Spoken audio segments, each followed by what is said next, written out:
Welcome back to Podiatry Marketing. I'm your host, Jim McDaniel. Joined as always, my trusty co-host, Tyson Franklin. Tyson, how's it going today? Fantastic day, Big Jim. Good to be here. Another podiatry topic to blow everybody's mind. That's what we're in the business of. We're in the business of blowing people's minds, huh? It is amazing, like 200 and something episodes, and we can still come up with topics that not only that I think the people listening to the podcast find interesting, but we actually find interesting putting the show notes together to actually do it. It's endless. Absolutely. I'm excited to jump into today's topic. But yeah, it's been well over 200, but we just keep on going. Okay, well, I'm going to dive straight in so people don't have to get weather reports or anything like that from us. But in case you're wondering, no, I won't. I'll just dive straight in. So today's topic is 5 tips for small podiatry clinics to look bigger from day one.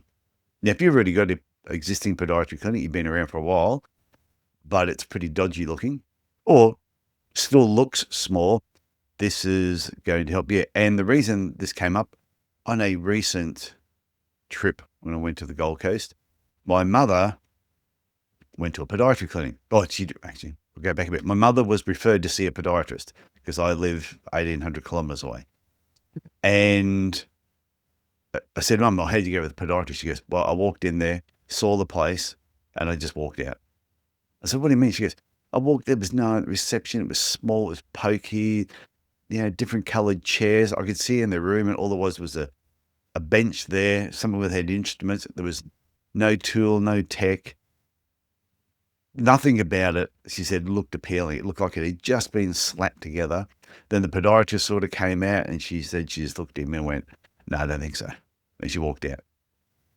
And I went, okay. So then I shot a video about it. I posted it on Facebook for people to have a listen to, because I think there's things that even a small solo practice can do to make themselves look bigger and better than they are without pretending. You don't have to spend a lot of money to do this, but you're not lying or pretending that you're something that you're not. You just, a few simple things can just portray yourself as being bigger than what you actually are. Or you're not saying it, you're just letting the patient's perception is everything. Absolutely. I think like we talked about it before, not only is there like online, obviously getting trust is kind of the currency when it comes to, working with patients, whether it be online or offline. People have to feel like that you are that professional, that you are that local expert. So I'm excited to jump in today because I'm curious to hear what you think those 5 ways that they can look more professional and kind of put out that positive image for our patients or prospective patients to kind of, be attracted to their practice. Yeah, well, I could have gone 15, but I've gone 5. I tell you, there's a lot of things, but I It could think be a marathon. these are the 5. Yeah, I know. It'll also be a 4-hour podcast episode. So the first one is look like a system, not a solo act. So big clinics, they usually feel organized, where smaller clinics, they will sometimes wear it like a badge of honor. Oh, we're very personalized. We give that personal touch. But sometimes when patients are coming in for the first time, they like systems. They like things to actually seem really organized. Yeah, and it's just something as simple as like consistent uniforms and color palettes for the clinics, that everything matches. I have looked at a lot of podiatry clinics over the years. Whenever I'm in a town, I usually will hunt down podiatry clinics and go and peek through the window, whether they're open or closed. And sometimes you'll see there's chairs there, but the color of the chairs don't match anything else that's in the clinic. The reception desk is one of those ones been purchased from one of those retailers and just slid into, this looks like the best position to have a reception counter. Nothing matches. There's pictures of sailing ships on the wall. Why, I do not know. And the next photo might be a painting of flowers in a pot. Why? And all they've done is you really just slap things together because this is what they had available. So, and then they come walking out, and the receptionist, if they have a receptionist, they might be wearing one thing. The podiatrist is just wearing just a normal shirt with no logo or anything on there. There's nothing uniform about it. Patients notice this straight away they can see that and go, wow, this is a small rinky-dink operation, which is what my mum said, rinky-dink operation. Second thing is bigger businesses, the staff usually have roles. They just don't have names. Oh, this is Mandy. Oh, this is Mary. They usually have, this might be Mandy, the practice manager or the senior receptionist. They actually have roles that they play. And when they're talking to different people, whether they're talking to the podiatrist, they'll talk about their team. It's not just talking about I will do this, or I will do that, or I will get this sent to you. It's we will get this sent to you. They're talking about many. So simple upgrades that podiatrists can do straight away is making sure if they're wearing polo shirts or scrubs, make sure they all match. Make sure they've got a logo on there. If they have if an email is going out from the clinic, if it's going out from the front receptionist, make sure it's got the receptionist's name and then what their title is underneath. It's not really hard. Give them a title. Just make one up. A title is better than just coming from Mary. And on your website is have a meet the team page. Even if there's only 3 people that's in the business, is make sure there's some information about each of those team members, because patients trust systems, and because they trust systems, they also trust some of those other things that I've actually spoken about. Oh, that's a great point. I think you really need to make sure you put that stuff up front, and visible to people, because if they don't have that and there's not a consistency either online or in the clinic, like you said, like the confused mind is gonna like just it says no, right? So It does. like and when you see different colors, different logos, it's Pam instead of Pam, the medical assistant, or it's I. It feels very informal. Like people have been to enough doctor's appointments or to enough hospitals, and you can have a little bit more personality. You have to be cold and sterile, but you have to have a level of consistency and professionalism both on your online and offline channels to make sure that you do have an opportunity to build that trust. And I always think it's easy. If you equate what we do to any other business or other things that we just experience ourselves outside of podiatry, you could go to, like, I love Asian food, especially Thai food, really like it. You can go into a Thai restaurant and they've got plastic chairs that don't match.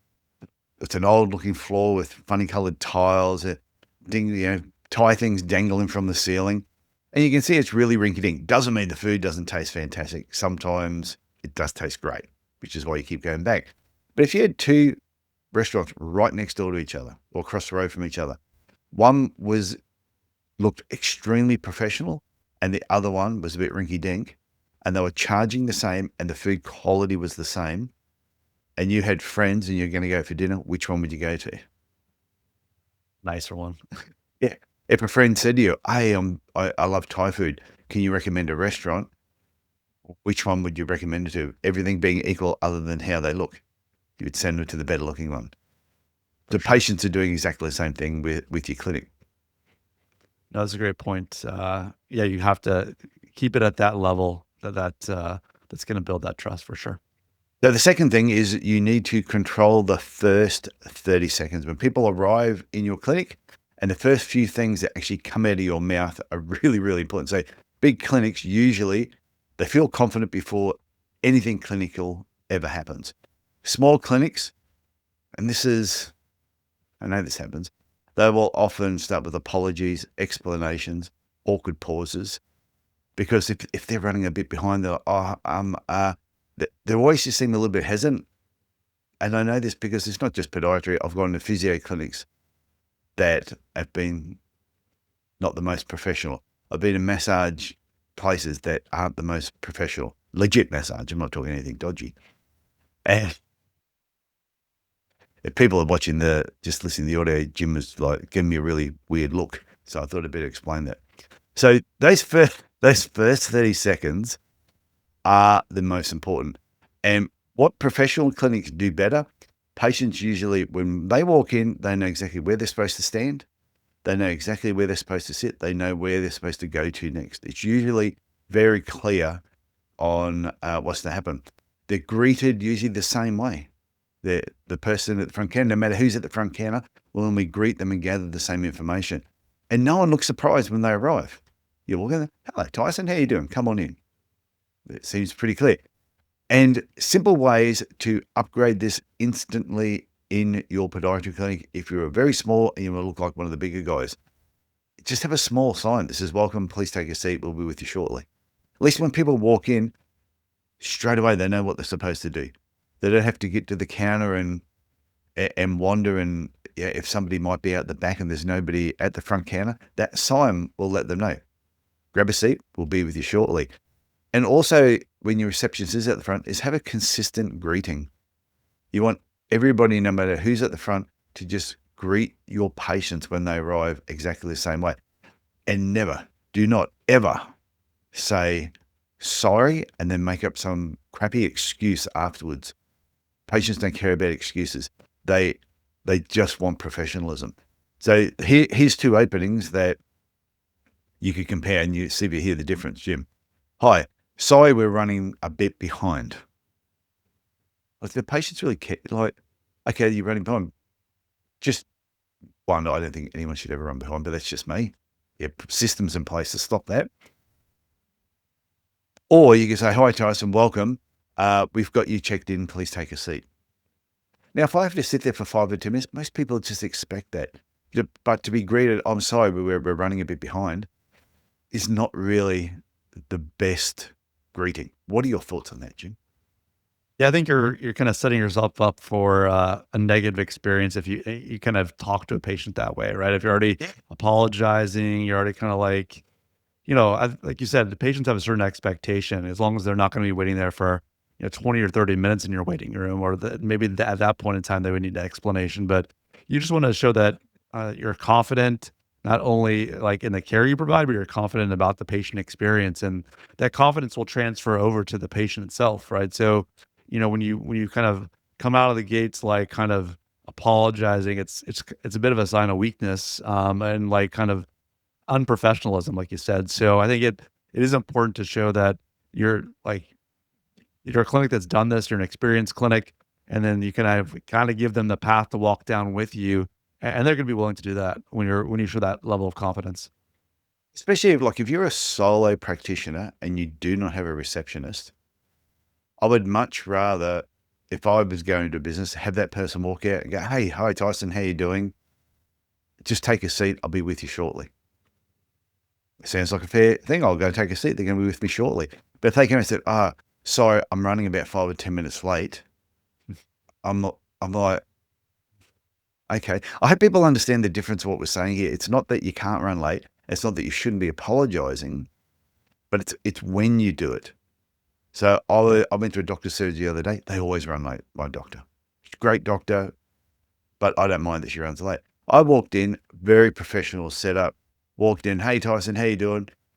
Just grab a seat, yeah, over to the left, and yeah, Dr. Such will be with you shortly. Not a problem.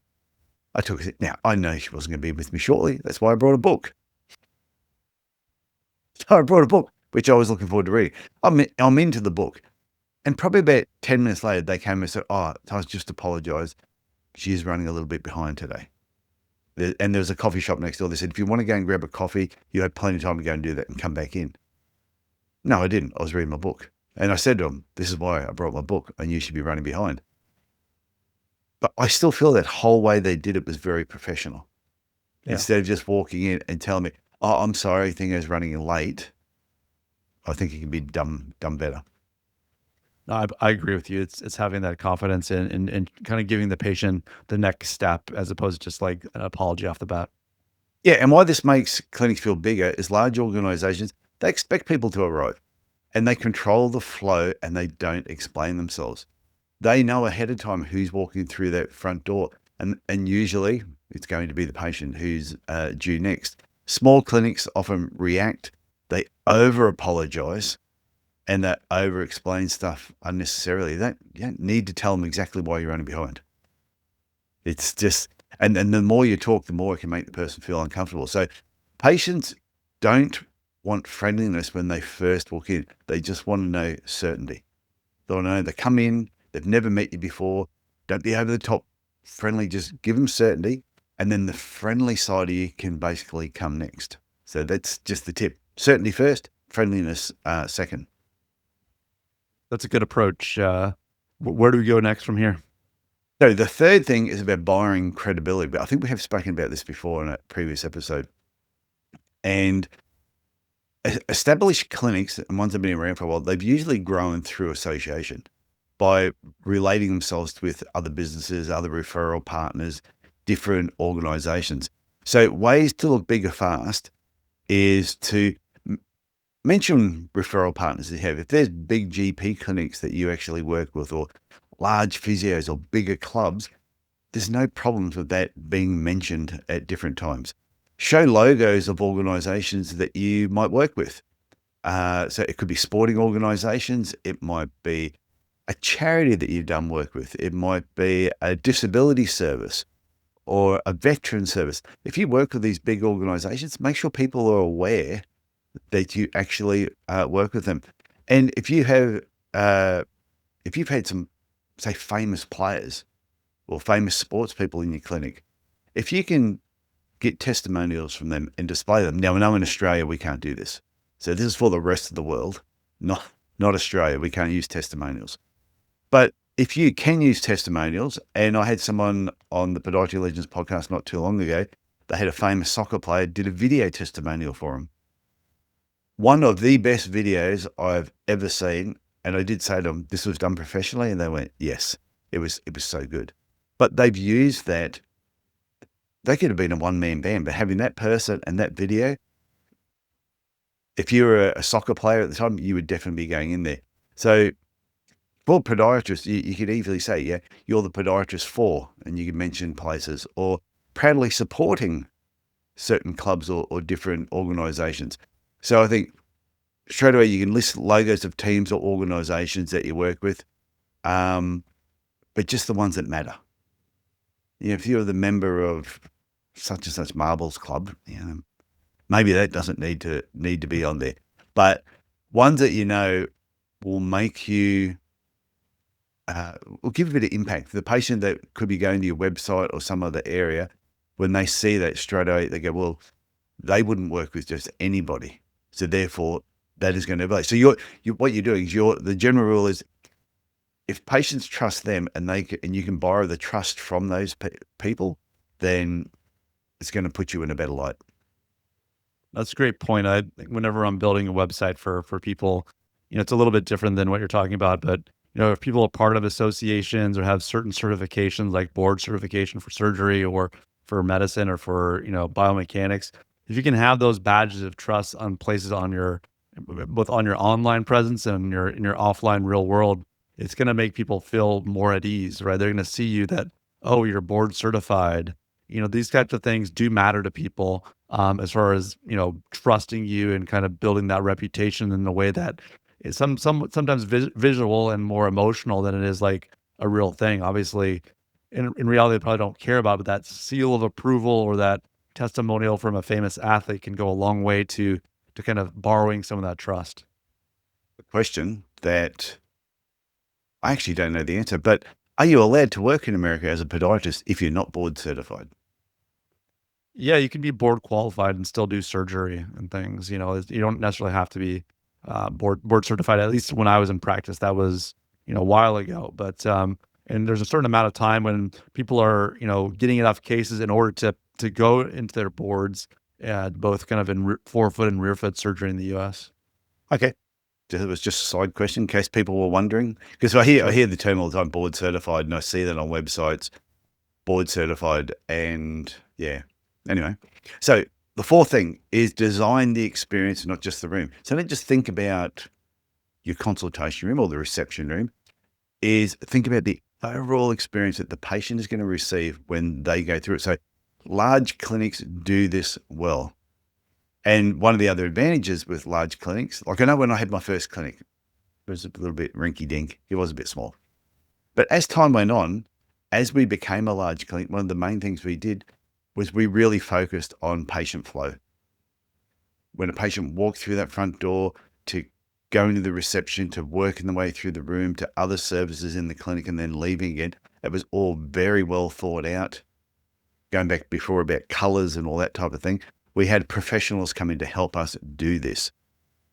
So you have to think, okay, you may not have the money to have a professional person help you do this, but you really got to think about the patient experience from the time they walk in to the time they walk out. Big clinics, they're usually quiet. It's usually predictable. It's reassuring to the patient when they walk in. Smaller clinics are often busy. They're apologetic. They're sometimes scrambling from one room to another room or zipping across from different places. Or if there is a couple of podiatrists, they're trying to share a room and they're waiting for the next person to get out before the next person can come in. They're crossing paths. It just looks a little bit disorganized, which is what you don't want. I think you brought it up in a previous podcast, is from the time they, show up in your parking lot, uh, until the time they leave to go back to their car. It's one of those things where it's really, really important to understand that patient journey inside your clinic because, you might have a general sense of what it's like. You come in through the back door, you have a general sense of maybe how people are flowing through your clinic, but until you really spend some time about how your staff is interacting in that space with the patient, those things are really, really important. So getting a handle on them and understanding them are something that really people need to spend time on it and kind of plan either by themselves or with an expert. So some of the low cost things that people could do straight away is make sure there's clear signage and directions wherever you want people to go. Make sure there's no clutter behind the reception desk. You'll walk into some of these smaller clinics and you look behind the reception got crap everywhere. And you just look at it and you sort of go, it looks disorganized. It does not instill confidence in the person. And then, like I said, work on having a welcome script that every time the patient arrives or whenever they're answering their telephone is make sure there's a script that they're following and they're doing it the way that you want it done, not how they want it done. And the thing with big clinics have a certain energy. They never feel rushed. Nothing feels accidental. Everything seems planned out. Look at what they do and just copy it. That's the easiest way of doing it, even though you're doing it on a smaller scale. I think it's a great point. There's definitely things you can take away from those bigger clinics to make it feel more familiar for the patient, so that trust can begin and grow throughout their visit. And number 5, and you're going to love this one, Jim, is because this is what you harp on about all the time. And harp, when I say harp, I mean that in a good way. Positive way, Sound confident, sound confident online before they ever meet you. Your website and your Google profile are your biggest rooms.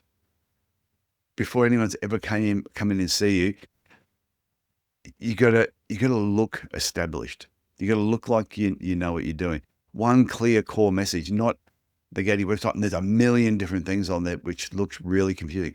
What is it you want to do more of? What's the most important thing to you? If you're only ever going to see one patient time and time again, what is the main thing you'd like to see? Make sure that that's the core message on your website. Have photos that show people, not just empty rooms. Because I've seen some clinics, but there are some fantastic photos. Not a single person in there. Reception counter, no one behind it. Reception area, no one there. Consultation room, no one in it. It's like a ghost town. I just keep waiting for this tumbleweed to go right across the page. And they have educational content that teaches people. It's not just about trying to sell certain things. And most important, explain. It's really easy to just explain problems better than how your competitors are doing it. You might have someone who's got a big clinic, but if they're not thinking about the website, they're not looking at the Google business page, they're not continually trying to educate the patients and explain problems better, then that is a real advantage you have. And if patients think people don't understand, if a patient can think that they go to your website or they're looking at your Google profile and they go, I really think this patient understands the problem that I have, you've already won them. 100%. They're yours.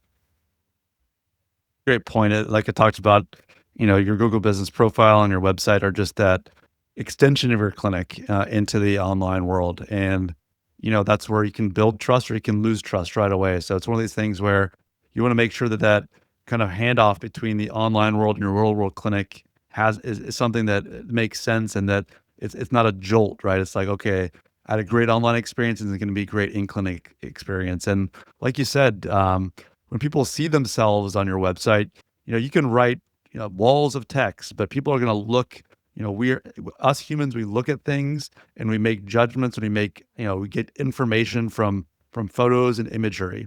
And if there's a patient, in a chair or an athlete that's being treated by a doctor that is one of the doctors in the practice, that means so much more than, wow, you went to the best residency and you had this amazing Yeah. training and all that kind of stuff back on your bio page, which is like, 3 clicks away. Your homepage has to speak to your ideal patient in ways that they feel first, and obviously they're going to do some exploring, but it has to connect with them in a visual way, because, like you said, like otherwise, if it's like every other website, it's just a bunch of mismatch of like clip art and stock images. It doesn't connect with them.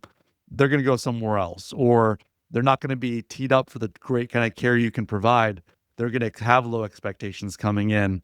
So you want to make sure that you can deliver great care by the way you're presenting yourself, and building trust with the patient.